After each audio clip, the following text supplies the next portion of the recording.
do it.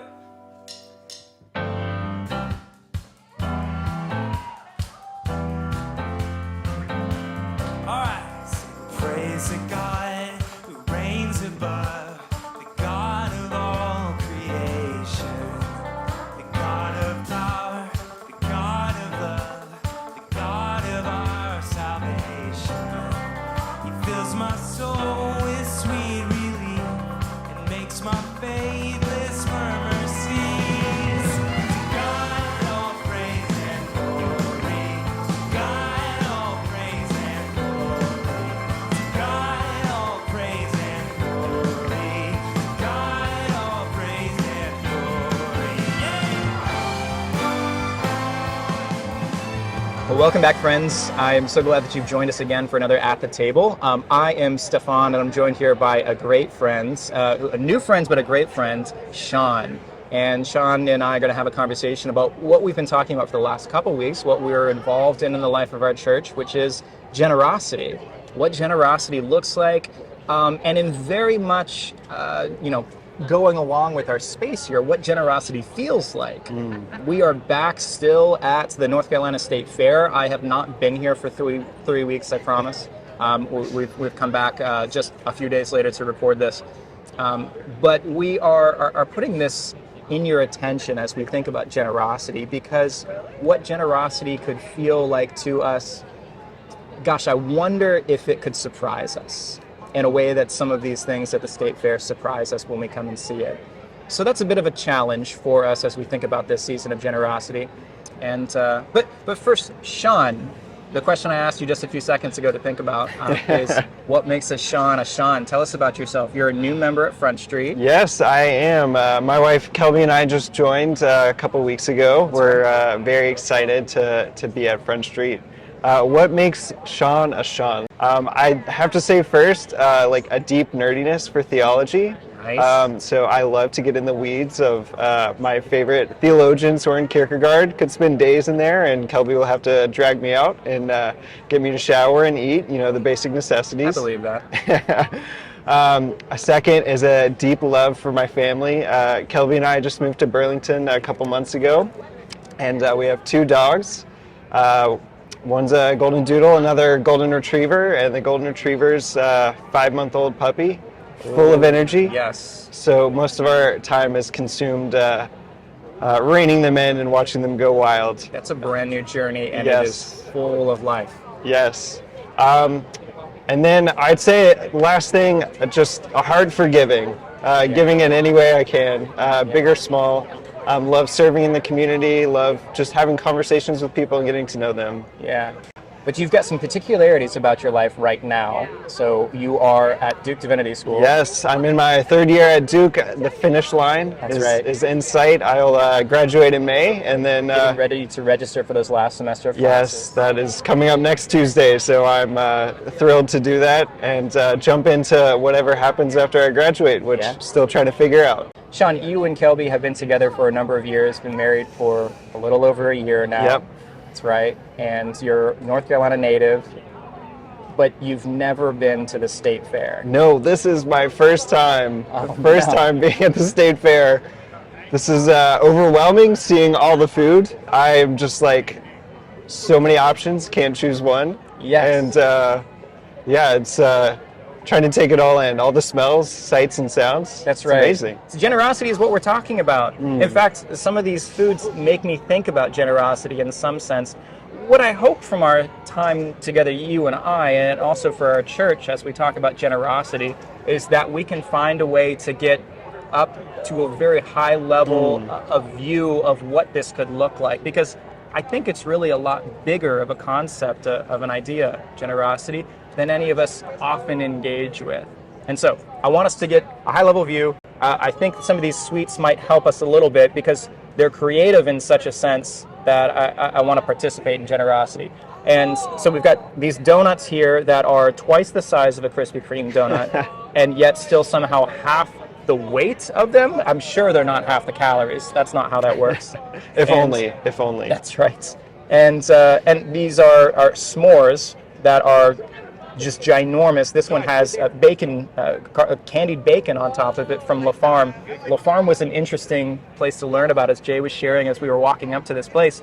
La Farm has the owner of it, and the baker was trained in classical French bakery cuisines and is bringing it here to us in the Triangle area and is at a fair with these wonderful creations. And it's just a kind of a juxtaposition between Exactly. this classical feel and this wild, crazy fair. And I wonder what generosity could kind of sit in for us if we think about it in those crazy terms. So, but I guess to start us out, I'd love to hear, what is generosity to you? I mean, I guess the first thing that comes to my mind is just giving. You know, it could be giving money, but for me in my life, it's just been a giving of time. Yeah. So the people who have been most generous to me have given their time. So I think about my campus minister in undergrad who, bless him, he bore with me for many years as I discerned this crazy call to ministry, and spent many hours in the religious life office, much of his time spent just talking with me and trying to figure out what God's call was for me. And so as I look back, the spirit of generosity was there. So a giving of time is what first comes to mind. Absolutely. Yeah. You were telling me a story a moment ago about your family and a special book. Yeah, so a couple years ago, it was around the time my brother got married, so that was 3 or 4 years ago now. I was in the midst of discerning my call, whatever that is. And one of my aunts was coming down from Canada, and she had recently found our family Bible. And so she loves to do history of the family, and she's drawing out this genealogy.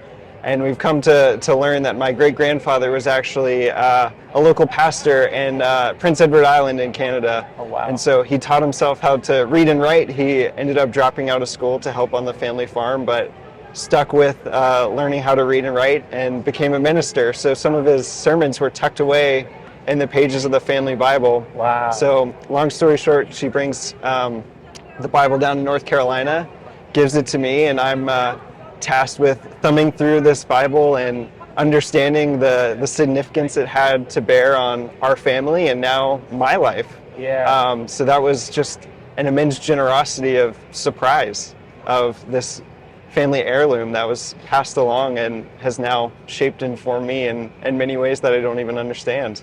That's a beautiful gift to share. And gosh, I think about it's your great-grandfather. Yes, yeah.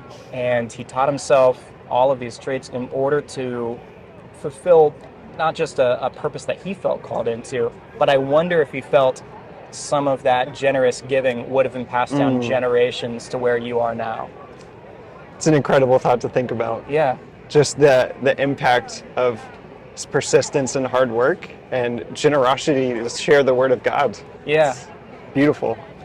I think it would be an easy stretch to say that generosity is a generational thing. It's something that we get to pass on from one person to the next, from us to our kids or the people that we inspire around us. We talked about this a little bit in planning with Jay and Melissa and Ray about generosity. In some sense, generosity begets generosity. Generosity creates generosity in others to be shared. So the organization that I'm with serves the homeless community, and our wonderful friends there. It's incredible to see how they serve one another. You'd think that somebody who's living on the streets, obviously their goal is to make themselves safe, but just the small acts of kindness. There was a gentleman the other day, we call it free store, so we give away clothes and there's hot showers and coffee, and he ran an entire block in Durham to get hot coffee to one of his friends. Wow. And it's a small thing in the grand scheme of things, but just the compassion and kindness that small act of generosity has, and in this community, it's pretty incredible to see on small scales and how that ripples out into bigger places. Yeah, it is. I was walking down the road and I had $15 in cash in my wallet, a 5 and a 10. And there was somebody that asked, "Hey, do you have any change on you?" And that's all I had was $15. you know, I knew at that point I didn't need anything from it. I wasn't holding on to that cash for anything. Today, and I don't always choose this because I'm not a perfect person. I'm not an always Yep. generous giver, as many of us I think probably are. But sometimes that feeling comes up of, I just want to give. I feel the need to give. That could be a whole conversation in itself, I wonder. But I felt that, and I gave the guy $15, the 5 and the 10. What was amazing after that is to know perk of me, to know instigation of me. I was asked again by another person a little bit later if I had some change. I told him no. The guy that I had given the $15 to was still behind me. He overheard that, and he said, you know what? I've got more than I need today. I'm going to share with you. And the guy that I had just given a 5 and a 10 to gave the 10 to the next person. I think too that shows like sometimes we have a fear in giving.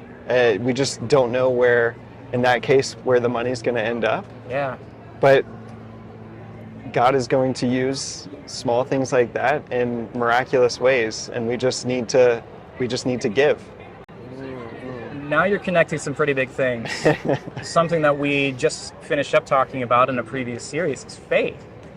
And gosh, how much should faith influence generosity? Yeah. I imagine that they're probably supposed to be pretty well tied together. I would think so. I wonder. But just, I think there's a hesitancy to give because we don't know, like, if it's an organization, where that money's going to go, or if it's a person, again, where that money's going to go. But just having a sense that God is calling you in that moment to give, and just trusting that whatever you're giving is going to work together for the good. Yeah, absolutely. Friends, I hope that you've enjoyed our time with Sean. I'm excited to share a little bit more time with him next week as well. As we go, I want to continue to remind you in all the ways that you can be a part of this generous giving of Front Street, which is in sharing this video with others. It's liking, commenting, all of that fun stuff. That's an opportunity for you to give. And so as you do, remember that as you go, you are called in many ways to be generous. And as you give in generosity, wow, can you imagine, literally can you imagine the ways in which God will multiply those gifts into profound things, wonders, amazements for other people? That's great. We will see you next week.